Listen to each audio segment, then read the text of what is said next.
What is up, people of YouTube? I'm your Willman, the Need for Speed Beast. So, the studio that we all used to remember fondly, Criterion, is turning 30 years old. And, I had the chance to skim through a bit. What really angered me was that the vice president and general manager, Rebecca Kutas, had claimed that we're not here to talk about the past. This studio, basically Criterion, is now known as yet another Battlefield studio. Criterion didn't even bother to go through their multi-decade long legacy and heritage.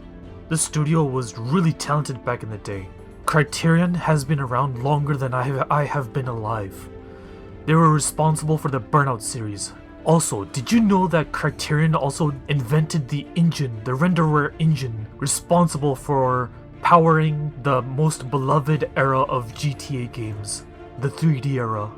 When it came to Need for Speed, the very first title that Criterion released was the one game that saved the franchise, at least at the time when it was the late 2000s, early 2010s, Need for Speed Hot Pursuit 2010. However, they would also work on Need for Speed Most Wanted 2012, a game that was polarizing at the time, but later on, we would then forgive Criterion when we found out the truth behind that game. The TLDR? Need for Speed Most Wanted 2012 was initially supposed to be a direct sequel to the 2005 Legend. Yeah.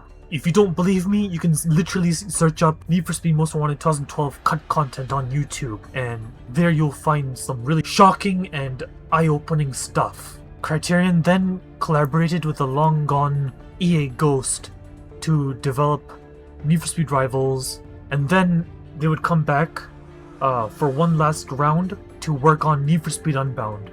So yeah, Criterion looks like they're not going to work on any more Need for Speed games moving forward, and that in itself sounds like the death of what was once an amazing studio, like one of the best studios to ever develop games in my opinion. Burnout is dead, and looks like Need for Speed is too.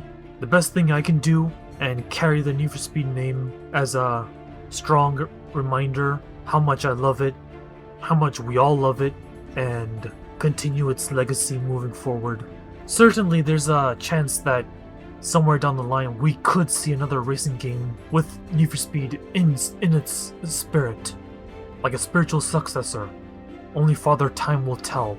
If you want my advice, if you want to get your own Need for Speed fix, there are many good games out there, like mainly on the indie space, like Lead the Dragon, Asuka Cross Redline Reverie, Tokyo Extreme Racer, the 2025 reboot, and yeah, there's much more, but these are the ones I could remember at the top of my name.